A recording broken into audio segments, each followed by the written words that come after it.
जय हिंद बच्चों, आप सबको अपना YouTube चैनल ज्ञान ज्योति कोचिंग सेंटर में स्वागत है। मैं दिलीप कुमार आप सबको अपने चैनल पर स्वागत करता हूँ।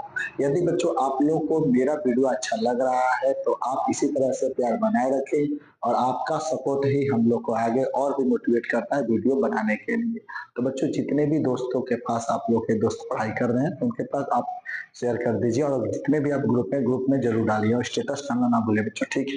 चलिए हम अगर बात करते हैं केमिस्ट्री में तो आप लोग से केमिस्ट्री की सीरीज लेकर आए थे ना। केमिस्ट्री का हम लोग का ये जो सीरीज है ये आप लोग का ये तीसरा वीडियो वाला है, क्योंकि हमने 2 वीडियो ऑलरेडी बनाकर डाल दिया यूट्यूब पर। अगर आप लोगों को नहीं देखा है तो प्लीज उसको देख लीजिएगा। आज हम लोग का यहाँ तीसरा वीडियो होने वाला है, तो प्लीज दोस्तों एक बार लाइक और सब्सक्राइब जरूर कीजिएगा। यदि आप 450 प्लस करना चाहते हैं मैट्रिक में तो आप इसी चैनल के माध्यम से जुड़कर अच्छे से पढ़ सकते हैं। मैं चलिए ठीक है बच्चों, चलिए आगे बढ़ते हैं। अगर हम बात करते हैं आप लोग अपने चैप्टर में तो बाबू हम लोग जो पढ़ रहे थे आप लोग को केमिस्ट्री में पढ़ाया जा रहा था। केमिस्ट्री में आगे के लेक्चर को दिखा रहे हैं, तो आप देख रहे हैं आगे का जो लेक्चर है हम लोग कल पढ़े थे यहाँ तक, ठीक है। यहाँ तक पढ़ लेते कि रासायनिक अभिक्रिया के प्रकार, ठीक है। इतना कल आप लोगों ने देखा था। आगे हम पढ़ते हैं ये सभी अभिक्रियाओं को अच्छे से समझते हैं, अच्छे से समझने की कोशिश करते हैं। तो बच्चों आइए हम शुरू करते हैं। आप देख रहे हैं, सॉरी बच्चों तो तबियत पानी ठीक नहीं है ना। आइए तो देखते हैं हम लोग यहाँ पर देख सकते हैं आप। यहाँ पर हम लोग जो अगला है संयोजन अभिक्रिया, क्योंकि हमने देखा था कि रासायनिक अभिक्रिया के दौरान बहुत सी अभिक्रियाएं बन रही थी और बहुत सी अभिक्रियाएं थी जिनको हमने पिछली वीडियो में देखा था। आज हम लोग इन्हीं सभी अभिक्रियाओं को खुलासा करेंगे। आप इसीलिए क्या करेंगे, पिछली वीडियो देखने के बाद ये वीडियो देखेंगे तो आपको अच्छे से समझ में आ जाएगा बच्चों, ठीक है। आइए क्या कहते हैं सर जी, संयोजन अभिक्रिया से आप क्या समझते हैं? संयोजन अभिक्रिया से आप क्या समझते हैं, इसके 4 उदाहरण दें। यानी कि आपसे पूछ रहा है संयोजन अभिक्रिया किसे कहते हैं। संयोजन का मतलब क्या होता है? संयोजन का मतलब होता है जुड़ना। संयोजन का मतलब क्या होता है बच्चों? जुड़ना, ठीक है। संयोजन का अर्थ होता है जुड़ना। तो यहाँ समझिए, कह रहा है कि जब दो अभिकारक, कितना अभिकारक बाबू? जब दो अभिकारक अभिकारक साथ मिलकर एक उत्पाद बनाते हैं। कितने उत्पाद बनाते हैं बच्चों? एक उत्पाद बनाते हैं तो उसे संयोजन अभिक्रिया कहते हैं। जैसे यहाँ देखिए बाबू, जैसे देखिए हमारे पास कोई तत्व है ए है, ठीक है, और कोई तत्व बी है। ये दोनों तत्व मिल रहा है, संयोजित हो रहा है। तो जब ये दोनों तत्व मिल रहे हैं तो अभिक्रिया के दौरान क्या बना रहे हैं? ए भी एक तत्व बना रहा है। तो जिस प्रकार का जो अभिक्रिया होंगे किस प्रकार का अभिक्रिया कहलाएगा? तो संयोजन अभिक्रिया कहलाएगा, ठीक है। जैसे देखिए यहाँ पर बाबू पहले नंबर एग्जांपल लिया गया CaO को अगर अभिक्रिया करें CO2 से, ये तो दो अलग अलग तत्व हैं। यहाँ कैल्शियम ऑक्साइड है, कार्बन डाइऑक्साइड है। अब इन दोनों के साथ अभिक्रिया की है तो क्या बना? CaCO3, कैल्शियम बाइकार्बोनेट का बना, ठीक है बाबू। तो कैल्शियम बाइकार्बोनेट वाला एक नए उत्पाद का निर्माण हुआ है ना। फिर अगला देख रहे हैं दूसरा यहाँ पर Fe यानी आयरन प्लस ऑक्सीजन। ये जब आपस में अभिक्रिया करते हैं तो क्या बना? फेरस ऑक्साइड, फेरस ऑक्साइड बनाते हैं। सी नो बाबू, फेरस ऑक्साइड बनाता है। Fe2O3 बनाता है, ठीक है बाबू। और यहाँ पे भी ऐसे ही देख रहे हैं, यहाँ पर तीसरा जो कार्बन प्लस ऑक्सीजन, कार्बन और ऑक्सीजन मिलकर क्या बनाता है? कार्बन डाइऑक्साइड बनाता है। बच्चों समझ रहे हैं क्या कह रहे थे? ये जो दो तत्व आपस में मिल रहे हैं तो दोनों तत्वों के मिलने को हम लोग क्या कहते हैं? संयोजन अभिक्रिया कहते हैं। जैसे यहाँ कैल्शियम और जल को मिलने से क्या? कैल्शियम हाइड्रोक्साइड बनता है, ठीक है, और प्लस हाइड्रोजन गैस मुक्त होता है। तो इस तरह से हम समझ सकते हैं संयोजन अभिक्रिया को। संयोजन अभिक्रिया वैसी अभिक्रिया कहते हैं जिसमें दो तत्व मिलकर एक नए तत्व का क्या करता है? निर्माण करता है बाबू, ठीक है। चलिए आगे बढ़ते हैं, अगला सवाल देखते हैं बाबू। यहाँ पर हम लोग अगला सवाल क्या है? वियोजन अभिक्रिया क्या है? तो उदाहरण दे। वियोजन अभिक्रिया किसे कहते हैं? तो देखिए वियोजन का मतलब होता है टूटना। वियोजन का अर्थ क्या होता है? टूटना बच्चों, ठीक है। तो यहाँ पे कह रहा है कि जब एक पदार्थ टूटकर दो या दो से अधिक नए पदार्थ का निर्माण करते हैं तब उसे वियोजन अभिक्रिया करते हैं। मतलब कि कहने का अर्थ यह है कि सर जब दो या दो से अधिक तत्व मिला, दो या दो से अधिक तत्व मिलने के बाद तो नए तत्व का निर्माण करता तो संयोजन अभिक्रिया है। लेकिन इसमें क्या है बाबू, जब एक तत्व दो या दो से अधिक अणुओं में टूट जाए, दो अधिक तत्वों में टूट जाए तो ऐसे अभिक्रिया को हम लोग क्या कहते हैं? तो वियोजन अभिक्रिया कहते हैं। यानी कि वियोजन का अर्थ होता है टूटना, ठीक है। तो यहाँ एग्जाम्पल के तौर पर समझिए, देखिए बाबू मान लीजिए कि ये भी हमारे पास कोई तत्व है और जब हम अभिक्रिया कराए तो यहाँ पर देख रहे हैं ए और प्लस बी, दो अलग अलग तत्व का निर्माण हो रहा है, दो अलग अलग तत्व बन रहे हैं। तो आप देख रहे हैं ए और बी कितने भागों में टूट गया? तो यहाँ दो अलग अलग भागों में टूट गया ए और बी। तो इस तरह से हम एग्जाम्पल के तौर पर यहाँ समझ सकते हैं कि यहाँ पर देखें कैल्शियम कार्बोनेट है, कैल्शियम बाइकार्बोनेट है, CaCO3 है और जब इसको अभिक्रिया कराया गया तो CaO अलग हो गया और कार्बन डाइऑक्साइड अलग हो गया, है ना। तो ये टूट के अलग हो रहा है। तो जब कोई तत्व टूट के अलग होते हैं तो ऐसा अभिक्रिया को वियोजन अभिक्रिया कहते हैं। और जब तत्व को मिलता है और उसे हम लोग क्या कहते हैं, संयोजन अभिक्रिया कहते हैं। जैसे यहाँ पे क्या है बाबू, Fe2O3 अभिक्रिया किया तो Fe और O2 क्या हो गया, अलग टूट गया। तो इस प्रकार का अभिक्रिया को आप लोग क्या कहेंगे, एक बार बताइएगा। तो इनको क्या कहेंगे हम लोग, वियोजन अभिक्रिया कहेंगे। क्या कहेंगे इसको बाबू, इसको क्या कहेंगे हम लोग, वियोजन अभिक्रिया कहेंगे। समझ में आ रहा क्या कह रहे हैं, इसको क्या कहेंगे बाबू, वियोजन अभिक्रिया कहेंगे। ठीक है, आगे बढ़ते हैं। आगे और भी अभिक्रिया हैं जिनके भी हम अभिक्रिया देख रहे हैं। आप प्लीज एक बार पूरी तरह से वॉच जरूर कीजिएगा। देखिए अगला हम लोग का जो क्वेश्चन है, यहाँ देखिए सबसे इंपॉर्टेंट क्वेश्चन है। ये इतना इंपॉर्टेंट है कि एग्जाम में बहुत बार पूछ दिया गया है। क्या पूछा गया बाबू, कि उष्माशोषी अभिक्रिया क्या है। उष्माशोषी अभिक्रिया क्या है, एक उदाहरण देना है। उष्माशोषी अभिक्रिया, देखिए नामे में अर्थ है उष्मा। ठीक है, आइए उत्तर को पहले समझते हैं तब समझाते हैं। वैसी रासायनिक अभिक्रिया जिसमें अभिक्रिया के फलस्वरूप उष्मा का अवशोषण होता है। बाबू यहाँ पे क्या कह रहा है, उष्मा शोषी ना, उष्मा शोषी ना, उष्मा का क्या होता है बाबू, अवशोषण होता है। तो उष्मा शोषी अभिक्रिया कहलाता है। जैसे मान लीजिए कि कोई तत्व है जिसमें उष्मा का क्या होगा, अवशोषण होगा। अवशोषण का मतलब सोखेगा। जैसे कभी आप बर्तन पे खाना बनाते हैं तो नीचे से जब आप गर्म करते हैं तो बर्तन क्या होता है, गर्म हो जाता है, तो उष्मा को अवशोषित कर लेता है। तो उसी तरह से बाबू यहाँ पर क्या कह रहा है कि जो उष्मा को क्या कर लेगा, वैसी अभिक्रिया जिसमें किसी दो तत्वों के मिलान पर उष्मा क्या हो जाए, अवशोषित हो जाए, वैसे अभिक्रिया क्या कहते हैं, उष्मा शोषी अभिक्रिया कहते हैं। जैसे यहाँ पे एग्जाम्पल के तौर पर समझ सकते हैं, जैसे नाइट्रोजन को यदि मैं ऑक्सीजन के साथ अभिक्रिया कराऊं तो उसमें उष्मा है। ठीक है, अब उष्मा को क्या करेगा, NO2, उष्मा वहां अवशोषित हो जाएगी, वो सूख जाएगा, ड्राई हो जाएगा। समझ रहे क्या कह रहे हैं, है ना। तो इस तरह की अभिक्रिया को हम लोग क्या कहते हैं, उष्मा शोषी अभिक्रिया। यानी सीधा सीधा बात याद रख लीजिए, जिसमें सुषमा का अवशोषण होगा, जिसमें सुषमा अवशोषित होगी, वैसे अभिक्रिया को उष्मा शोषी अभिक्रिया कहते हैं। जैसे आप एग्जाम्पल यहाँ पर देख रहे हैं बच्चों। ठीक है, अगला बात बाबू क्या है हम लोग का, उष्माक्षेपी अभिक्रिया क्या है, एक उदाहरण दे। उष्माक्षेपी अभिक्रिया, देखिए उष्माक्षेपी अभिक्रिया किसे कहते हैं भाई, उष्माक्षेपी। देखिए उष्माशोषी का मतलब उष्मा का अवशोषण करना, उष्माक्षेपी का मतलब उष्मा देना, उष्मा बाहर निकालना। ठीक है, तो यहाँ पर क्या कह रहा है, उष्माक्षेपी अभिक्रिया क्या है, तो वैसी रासायनिक अभिक्रिया जिसमें उत्पाद के साथ उष्मा, उत्पाद के साथ बाबू कौची, उष्मा का अवक्षेपण बाहर निकलना होता है। अवक्षेपण का मतलब क्या होता है, बाहर निकलना होता है। तो उष्माक्षेपी अभिक्रिया कहलाती है।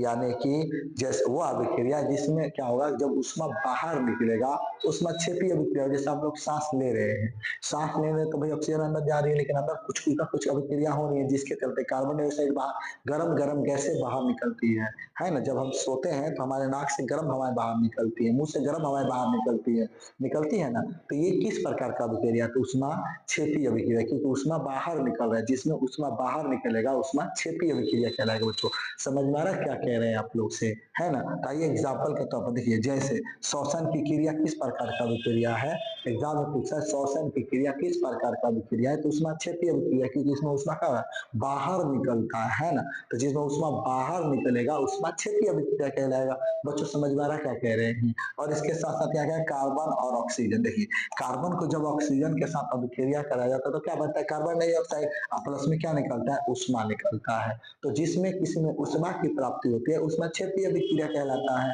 तो वैसी अभिक्रिया जिसमें उष्मा बाहर निकलता है, वैसे अभिक्रिया को उष्मा क्षेपी अभिक्रिया कहते हैं। बहुत बार बच्चों एग्जाम में ये पूछ लिया है, इसलिए मैं कहूँगा आप अगर चैनल पर जुड़े हुए हैं तो प्लीज एक बार लाइक और सब्सक्राइब जरूर कीजिएगा। ठीक है बच्चों, चलिए आगे बढ़ते हैं। अगला हम लोग का सवाल क्या है, देखिए अब हम लोग का जो क्वेश्चन है इतना धुंधार क्वेश्चन है कि यदि आप देख रहे हैं तो एक बार प्लीज पूरी तरह से वॉच जरूर कीजिएगा। ठीक है बच्चों, आइए मैं आपको समझाने की चेष्टा करता हूँ। ठीक है, यहाँ समझिए, यहाँ हम लोग का क्या बोल रहा है कि विस्थापन अभिक्रिया क्या अर्थ है, विस्थापन अभिक्रिया का क्या अर्थ है। ठीक है, एक उदाहरण दीजिए, उदाहरण की सहायता से समझे। हम उदाहरण से समझाना भी है कि आखिर भाई ये विस्थापन अभिक्रिया किसे कहते हैं, इसको हमें समझाना है। तो देखिए समझिए बात को, यहाँ कह रहा है कि जब कोई तत्व दूसरे तत्व को उसके यौगिक के विलयन से विस्थापित कर उसका स्थान स्वयं ले लेता है ना, उसे हम लोग क्या कहते हैं, विस्थापन अभिक्रिया कहते हैं। फिर से समझिए कैसे कह रहा है कि जब कोई तत्व कोई तत्व है ना। अब दूसरे तत्व को क्या करता है बाबू, उसके यौगिक के विलयन के साथ, अब उसके यौगिक के विलयन के साथ अभिक्रिया करता है। अभिक्रिया कर वो अपना स्थान स्वयं ही ले लेता है और दूसरे को विस्थापित कर देता है। जैसे समझिए कि हम लोग अगर दो दोस्त हैं, अगर हम दोनों दोस्तों में बहुत अच्छे से दोस्ती हो रही है, तो उनको बुरा लगता है तो क्या करते हैं, कोई तीसरा व्यक्ति को जो बुरा लगता है वो हम लोग से कानी फूसी करते हैं, हम दोनों को तोड़कर खुद हम लोग से दोस्ती कर लेता है और दूसरे को भगा देता है। तो भाई दूसरे जब हट गया यहाँ से, तो वैसे अभिक्रिया को हम लोग क्या कहते हैं, तो विस्थापन अभिक्रिया कहते हैं। यानी कि दो के बीच में तीसरा ऑटोमेटिक आ गया और दोनों को क्या कर दिया, अलग कर दिया, अलग करके खुद अपना स्थान प्राप्त कर लिया। तो ऐसे अभिक्रिया को हम लोग क्या कहते हैं, विस्थापन अभिक्रिया कहते हैं। विस्थापन का अर्थ बच्चों क्या होता है, मुझे एक बार बताइए। तो बाबू विस्थापन का अर्थ यही होता है कि विस्थापन का मतलब होता है अलग करना। विस्थापन का मतलब क्या होता है, अलग करना होता है, अलग करके स्वयं वहां स्थापित हो जाना। ठीक है, तो यहाँ समझिए विस्थापन अभिक्रिया किसे कहते हैं। तो जब कोई तत्व दूसरे तत्व को उसके यौगिक के विलयन के साथ उसे विस्थापित कर उसका स्थान स्वयं ले लेता है, तब उसे हम क्या कहते हैं, विस्थापन अभिक्रिया कहते हैं। जैसे मान लीजिए यहाँ पर ए है और यहाँ प्लस ए बी एक तत्व है, सॉरी बी और सी कोई तत्व है। अब इनके साथ अभिक्रिया किया, जो ए था इन बी और सी दोनों के साथ अभिक्रिया किया। तो जब ये अभिक्रिया किया ना, तो क्या किया, ये बी को अलग कर दिया, ये बी को अलग कर दिया और प्लस ए सी के साथ मिल गया। समझ रहे क्या कह रहे हैं। तो यदि ये जो ए था ए बी और सी के साथ मिला, तो बी को क्या कर दिया, अलग कर दिया। और जब बी अलग हो गया और देखो जहां पर जो सी था उसके साथ कौन आ गया, ए आ गया। तो ऐसे अभिक्रिया को हम लोग क्या कहते हैं, तो विस्थापन अभिक्रिया कहते हैं। ये केवल ऐसे नहीं हो गया, ऐसे भी हो सकता है। यदि ए कोई तत्व है और बी और सी के साथ अभिक्रिया कर रहा है, तो वो सी को विस्थापित करता है, यानी कि ए और बी बनेगा, यानी कि ए और बी आपस में मिल गया, सी को क्या कर दिया, अलग कर दिया, सी को अलग कर दिया। तो इस तरह से जब अगर विस्थापित होगा तो ऐसे अभिक्रिया को हम लोग क्या कहते हैं, विस्थापन अभिक्रिया। देख रहे ना, ए ने किसका स्थान ले लिया, सी का स्थान ले लिया, है ना। बी पहले से था, वहां कौन स्थान ले लिया, ए ने स्थान ले लिया। तो यानी कि सी को क्या कर दिया, अलग कर दिया। ये जो सी अलग हुआ, ऐसे अभिक्रिया को हम लोग क्या कहते हैं, विस्थापन अभिक्रिया कहते हैं। बच्चों समझ में आ रहा क्या कह रहे हैं, ऐसे अभिक्रिया को क्या कहते हैं हम लोग, विस्थापन अभिक्रिया कहते हैं। बताइए बात समझ में आ रहा क्या कह रहे हैं। और भी हमारे पास बहुत से एग्जाम्पल है, आइए एग्जाम्पल्स के माध्यम से समझते हैं। देखिए अगर हम आपको एग्जाम्पल दिखाने की कोशिश करें तो देखिए, जैसे यहाँ समझिए Fe है, हाँ CuSO4, बच्चों इसको क्या बोलेंगे एक बार आप बताइए, इसको पढ़ेंगे क्या। तो बाबू इसको हम लोग पढ़ेंगे कॉपर सल्फाइड। क्या पढ़ेंगे इसको, कॉपर सल्फाइड का विलयन है। किसका विलयन है वो, कॉपर सल्फाइड। CuSO4 इसका है बाबू, तो कॉपर सल्फाइड। ठीक है बच्चों, कॉपर सल्फाइड का है ना। तो देखिए जब ये अभिक्रिया किया FeSO4 बन गया, प्लस किसको अलग कर दिया, Cu को विस्थापित कर दिया। Cu को क्या कर दिया, विस्थापित, कॉपर को अलग कर दिया। Cu किसका संकेत है बाबू, इसको क्या पढ़ेंगे हम लोग, कॉपर पढ़ेंगे। क्या पढ़ेंगे इसको, कॉपर को क्या कर दिया, ये विस्थापित कर दिया। तो इस तरह से कॉपर जब अलग हुआ तो इस अभिक्रिया को हम लोग क्या कहेंगे, विस्थापन अभिक्रिया कहेंगे। अब एग्जाम में पूछेगा कि कॉपर प्राप्त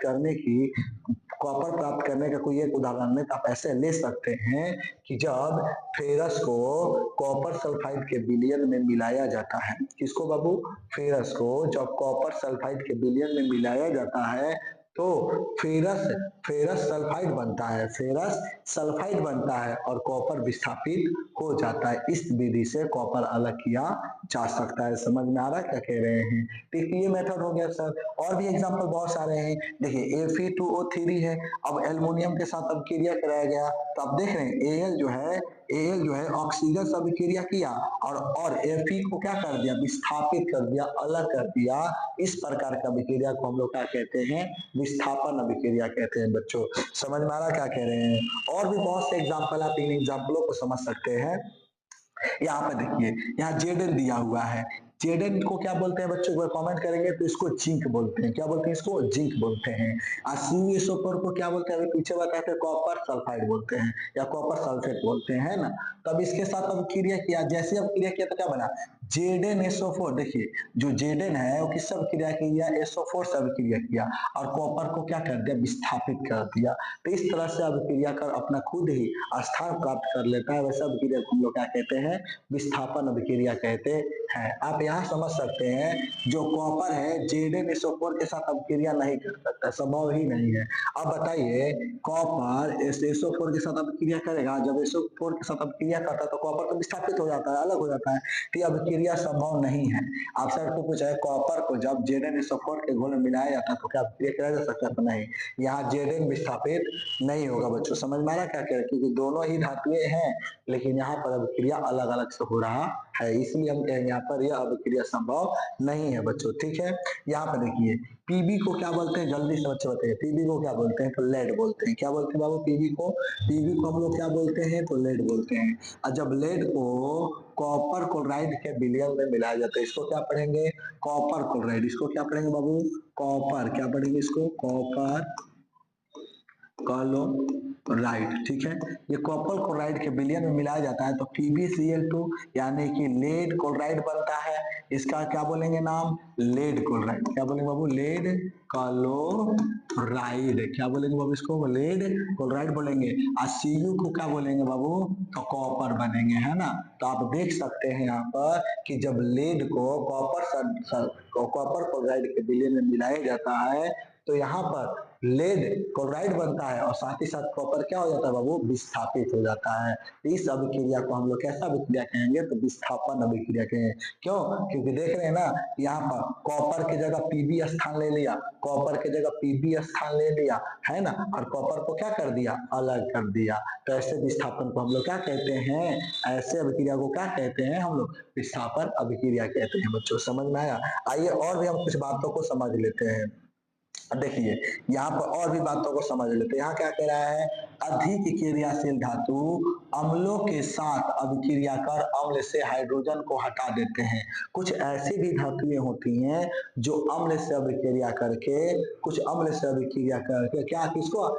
अम्ल से अभिक्रिया करके अम्ल से हाइड्रोजन को क्या कर देती है? वो हटा देती है। अगर अम्ल में हाइड्रोजन है तो हाइड्रोजन को क्या करेगा? विस्थापित कर देगा, अलग कर देगा। ये भी एक विस्थापन अभिक्रिया का ही उदाहरण है। जैसे समझिए, देखिए यहाँ फेरस है, यहाँ हाइड्रोसल्फाइड है ना, H2SO4। ठीक है, यहाँ पे ये सल्फर हाइड्रोसल्फाइड का घोल है, इसमें जब फेरस ऑक्साइड मिलाया जाता है, अब देख रहे हैं यहाँ पर जैसी ही अभिक्रिया इससे करता है तो हाइड्रोजन को क्या कर देता है? यहाँ पर विस्थापित कर देता है, IFeSO4 बन जाता है। देख रहे हैं बाबू, इस प्रकार की अभिक्रिया को हम लोग क्या कहते हैं? तो इस प्रकार की अभिक्रिया को हम लोग विस्थापन अभिक्रिया कहते हैं। तो अब देख रहे हैं यहाँ पर ये अम्ल है, ये क्या है बाबू? सब अम्ल है। आइए बैटरी का भी सूत्र है, बैटरी के जल का कोई सूत्र पूछे, बैटरी में जो जल डाला जाता है उसका रासायनिक सूत्र क्या होता है? आप बताइएगा। H2SO4, जिसका नाम है हाइड्रोसल्फाइड, हाइड्रोजन सल्फाइड या हाइड्रोसल्फाइड भी बोल सकते हैं। देखिए फेरस दिया है यहाँ पर हाइड्रोक्लोरिक अम्ल, इसको क्या पढ़ेंगे? हाइड्रोक्लोरिक अम्ल। तो जब फेरस क्लोरीन हाइड्रोक्लोरिक अम्ल के साथ अभिक्रिया करता है, AFeCl2 यानी फेरस क्लोराइड बनाता है, प्लस में हाइड्रोजन गैस क्या करता है? मुक्त करता है। समझ में आ रहा बाबू? कह रहे हैं ऐसे अभिक्रियाएं बहुत सारी देखने को मिलती है हमें।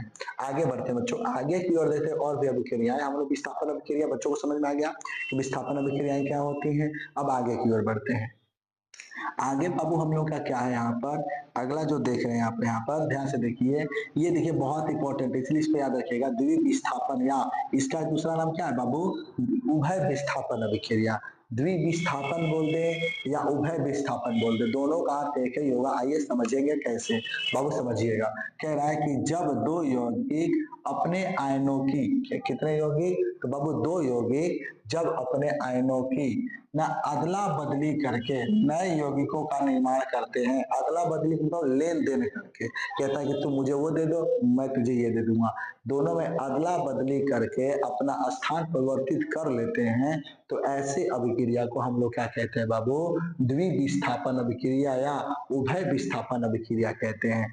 तो जिसमें जिसमें कह रहा है दो यौगिक अपने आयनों का अदला बदली करके स्थान परिवर्तित कर लेते हैं, तो ऐसे अभिक्रिया को हम लोग क्या कहते हैं?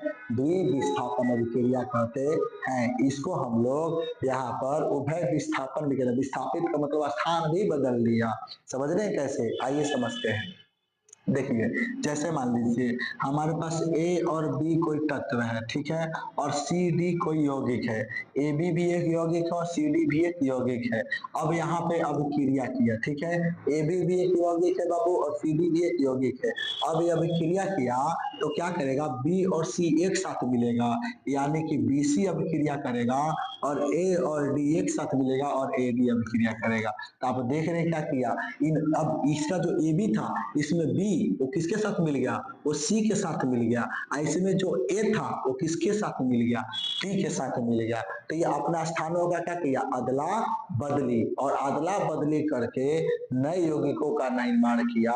इसे हम लोग क्या कहेंगे, द्विविस्थापन अभिक्रिया कहते हैं या उभय विस्थापन अभिक्रिया कहते हैं। आइए उदाहरण से समझा जाए। देखिए, जैसे देखिए Na2SO4, इसको बच्चों क्या पढ़ेंगे, इसको पढ़ेंगे हम लोग सोडियम, क्या पढ़ेंगे इसको, सोडियम सल्फेट। क्या पढ़ेंगे इसको बाबू, सोडियम सल्फेट, ठीक है। ये सोडियम सल्फेट का एक यौगिक है, ठीक है। और यहाँ BaCl यानी इसको पढ़ेंगे बेरिलियम, अच्छा बेरिलियम, ठीक है, बेरिलियम क्लोराइड, कलो और राइट, ठीक है बाबू, इसको क्या पढ़ेंगे, बेरिलियम क्लोराइड। अब ये दोनों अभिक्रिया किया, जैसे ही अभिक्रिया किया क्या बन गया, BaSO4 बेरिलियम सल्फाइड बन गया और प्लस NaCl सोडियम क्लोराइड बन गया। तो आप यहाँ पे देख रहे हैं, ध्यान से थोड़ा ध्यान से समझने की चेष्टा कीजिएगा। यहाँ पे बच्चों, यहाँ पे देख रहे हैं सोडियम किससे अभिक्रिया किया, Ba से अभिक्रिया किया, तो BaSO4 बन गया, है ना, जिसको बेरिलियम सल्फाइड कहेंगे, है ना। और सोडियम जो है वो CH से अभिक्रिया कर गया, तो ये क्या बन गया, सोडियम क्लोराइड बन गया। बच्चों समझ में आ रहा है क्या कह रहे हैं, तो ये अपने स्थानों का अदला बदली कर लिया। इसी अदला बदली करने के चक्कर में ये कौन सा अभिक्रिया कहला गया, द्विविस्थापन अभिक्रिया या उभय विस्थापन अभिक्रिया कहला गया। अब बच्चों हमारे मन में ये सवाल आ रहा है कि सर ऐसे ऐसे समीकरणों को हम कैसे पढ़ेंगे, क्या हमें पढ़ने के कोई तरीका बता सकते हैं। तो बच्चों मैं आपको बता सकता हूँ कि आप अपने घर में अगर पढ़ रहे हैं, आपको ये पढ़ने में दिक्कत आ रही है, तो आप कैसे इसको पढ़ सकते हैं। आइए छोटा सा बात ध्यान दीजिए, ठीक है। इसीलिए यहाँ पर लिखा गया है बच्चों, यहाँ पर लिखा गया है कि रासायनिक, यहाँ पर कहा गया है कि रासायनिक नाम लिखने एवं पढ़ने का सही तरीका, यानी कि लिखने का क्या तरीका है, पढ़ने का क्या तरीका है, इसका सही तरीका आप सीखेंगे। आज से आप अच्छे से पढ़ना सीख जाइएगा बच्चों, ठीक है। तो समझिए, देखिए यहाँ पर सोडियम है, सोडियम पे देखिए प्लस आयन है, 1 आयन है। ये पोटेशियम है, पोटेशियम पर भी 1 आयन है।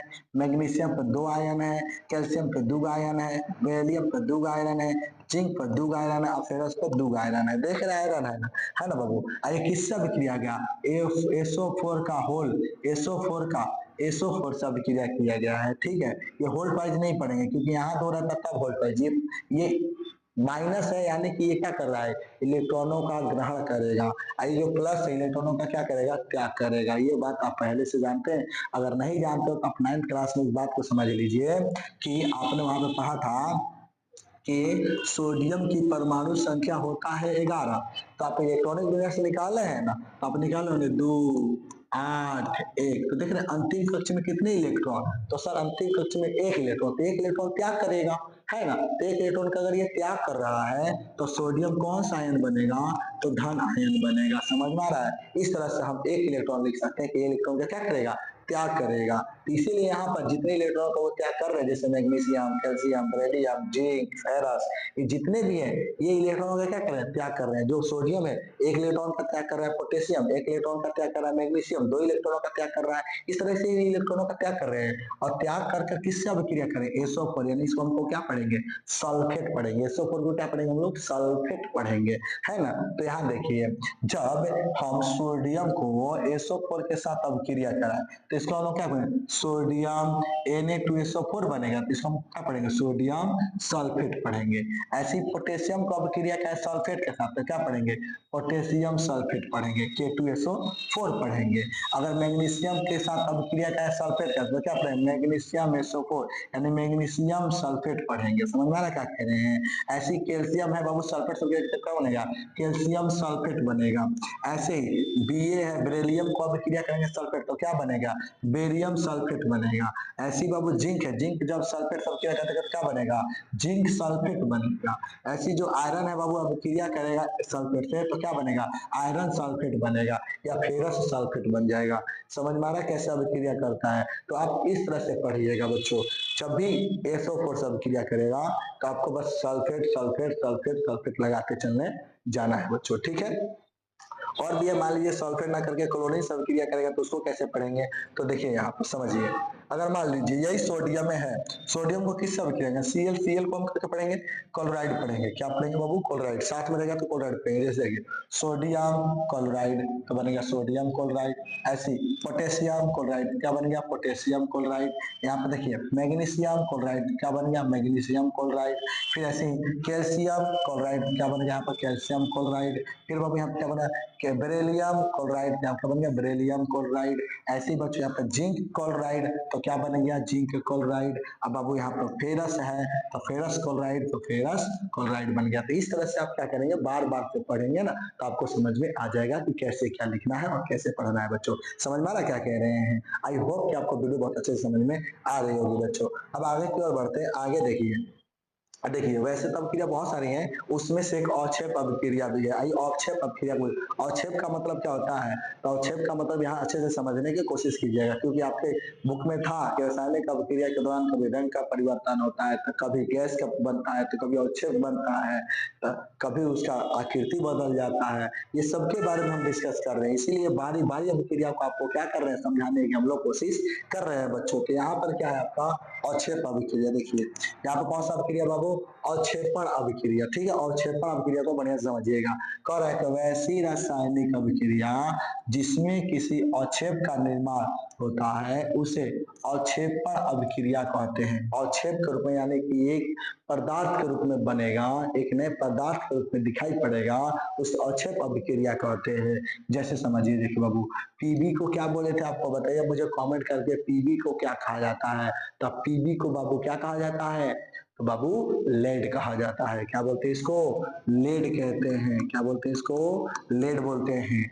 तो पीबी को जब NO3 का होल ट्वाइस से अभिक्रिया कराते हैं तो ये अभिक्रिया किसके साथ कराते हैं, तो ये के है तो पोटेशियम आई से आयोडीन, तो पोटेशियम आयोडाइड, पोटेशियम आयोडाइड से अभिक्रिया कराते हैं तो क्या बनता है बाबू, यहाँ पर अभिक्रिया कराते हैं तो पीबी यानी कि लेड आयोडाइड बनता है। PbI2 है ना, पीबी यानी कि लेड आयोडाइड बनता है। अब प्लस क्या बनता है, तो पोटेशियम नाइट्रेट बनता है। क्या बनता है बाबू, पोटेशियम नाइट्रेट बनता है।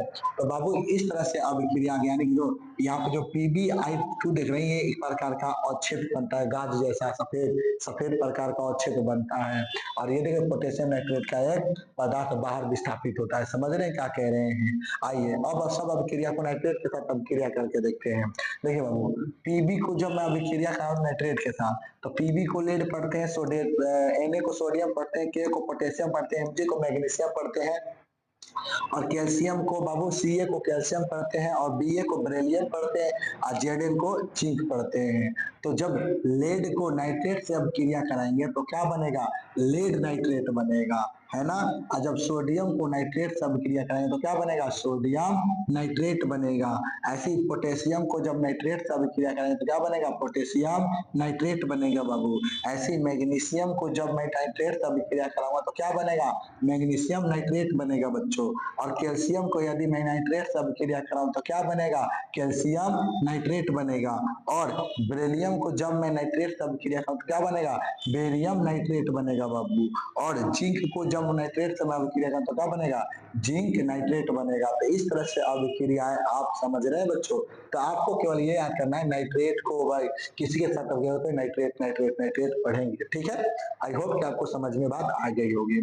चलिए बच्चों आगे पढ़ते हैं, आगे हम लोग का उदासीन अभिक्रिया है, ठीक है।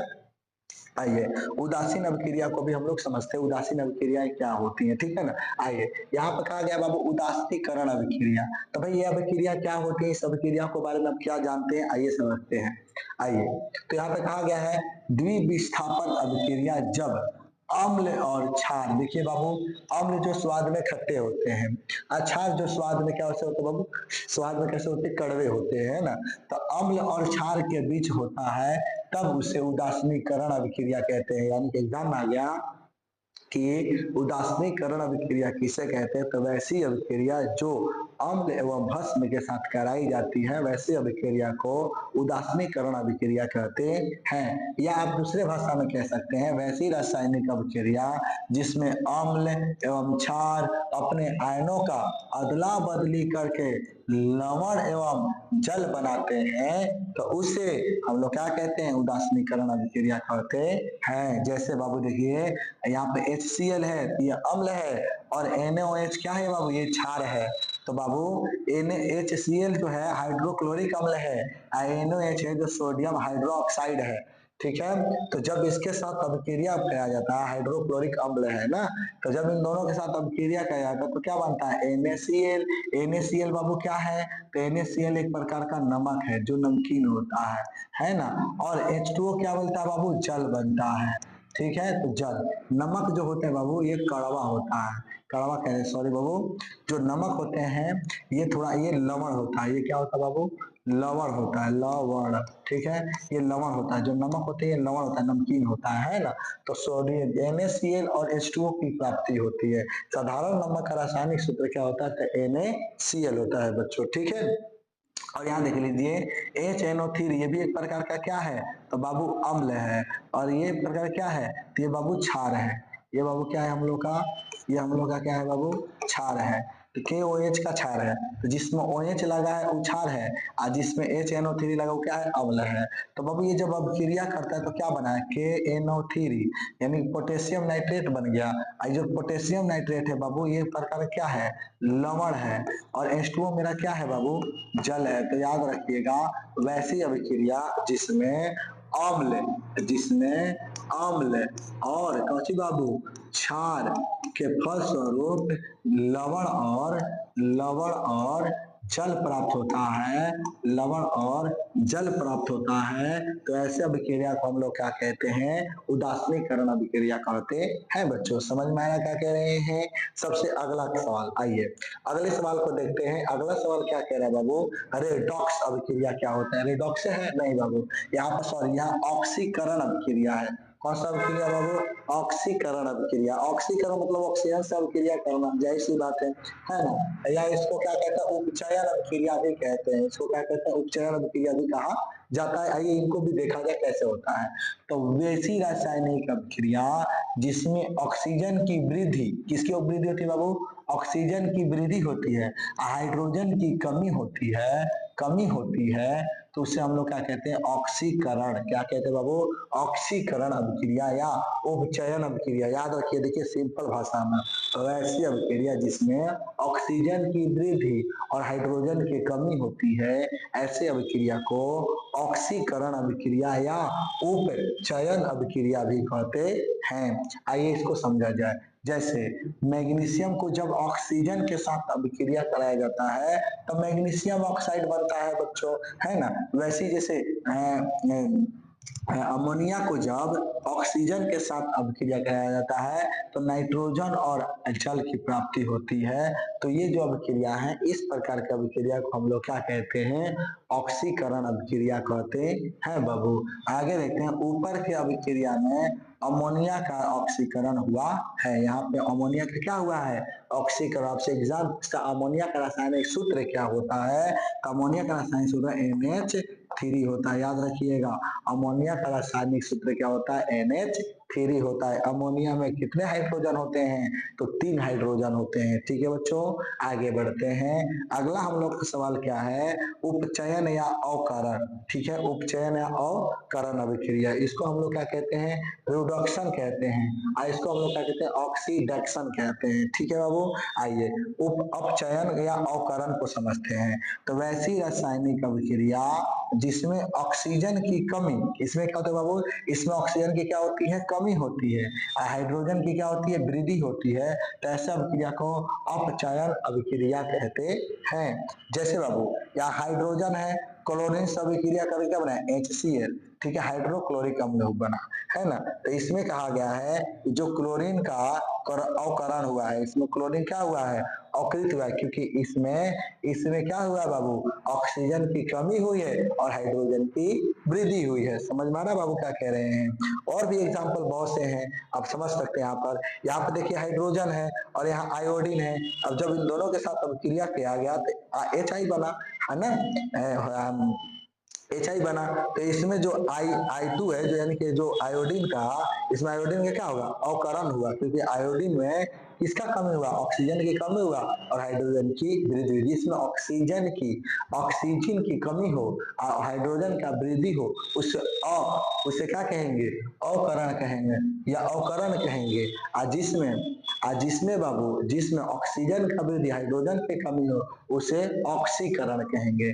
ऑक्सीकरण जाहिर से बताओ ऑक्सीजन की वृद्धि होगी। ठीक है बच्चों, समझ में आया बात क्या कह रहे हैं।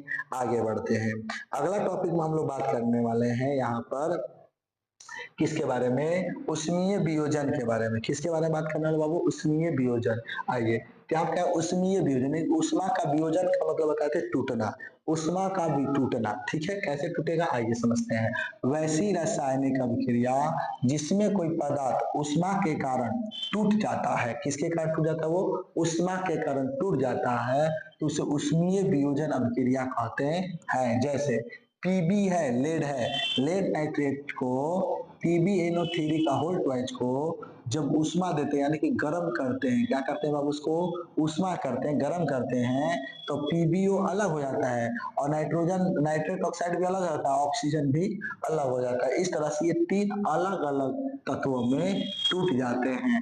तो जब किसी भी तत्व को गर्म करने पर वो अलग अलग भागों में टूट जाते हैं, तो ऐसे अभिक्रिया को हम लोग क्या कहते हैं, उष्मीय वियोजन अभिक्रिया कहते हैं। बच्चों समझ में आया क्या कह रहे हैं, जैसे आपने यहाँ एग्जांपल देख ही लिया।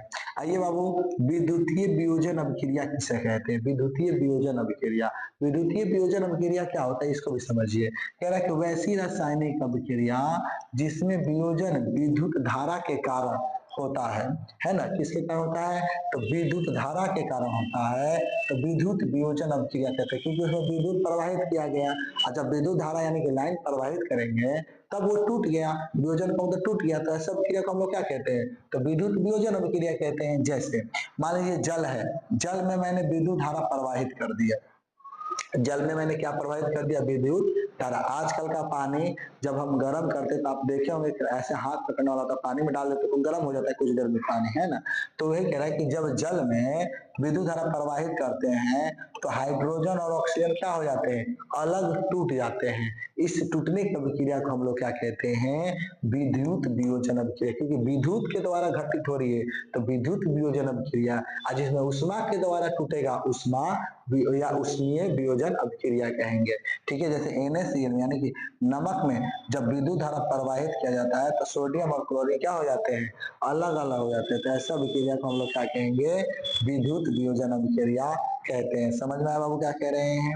अब अगला जो टॉपिक है हम लोग का, यहाँ पे समझेंगे। ठीक है, यहाँ पे समझ लेंगे, इसको समझने के बाद आपको बड़े अच्छे से समझाने में मजा आएगा। ठीक है, आइए आइए बच्चों इसको समझिए। यहाँ पर क्या कह रहा है कि प्रकाश रासायनिक अभिक्रिया किसे कहते हैं। अब जाहिर सी बात है, प्रकाश के साथ होने वाली अभिक्रिया को प्रकाश रासायनिक अभिक्रिया कहेंगे। ये ज्यादातर पौधों में होता है। आइए दिखाते भी हैं आपको। कह रहा है कि वैसी रासायनिक अभिक्रिया जो सूर्य के प्रकाश में संपन्न होती है, यानी कि पूरा होती है, तो प्रकाश रासायनिक अभिक्रिया कहलाती है। जैसे बाबू देखिए AgCl है ना, AgCl को जब सूर्य के प्रकाश की उपस्थिति में रखा गया तो Ag यानी कि चांदी अलग हो गया और क्लोरीन क्या हो गया, अलग हो गया।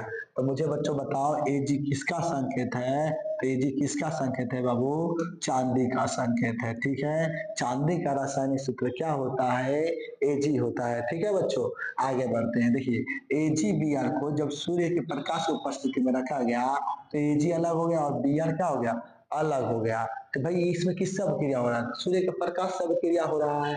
तो ऐसे अभिक्रिया को हम लोग क्या कहते हैं, प्रकाश रासायनिक अभिक्रिया कहते हैं। और यहाँ पर देखिए कह रहा है इसका दूसरा भी नाम है जिसे प्रकाश वियोजन भी कहते हैं, क्योंकि प्रकाश की उपस्थिति में टूट के अलग हो रहा है, इसीलिए इसका दूसरा नाम क्या है? प्रकाश वियोजन अभिक्रिया नाम है। ठीक बच्चों। और यहाँ ताप रासायनिक अभिक्रिया, वैसी रासायनिक अभिक्रिया जो ताप के कारण संपन्न होती है, ताप रासायनिक अभिक्रिया कहलाती है। जैसे बाबू कुछ रासायनिक अभिक्रिया का संकेत, ठीक है, आइए इनको हम समझ लेते हैं कैसे संकेतित किया जाता है सभी। ठीक है ना बच्चों, आइए यहाँ पर समझते हैं।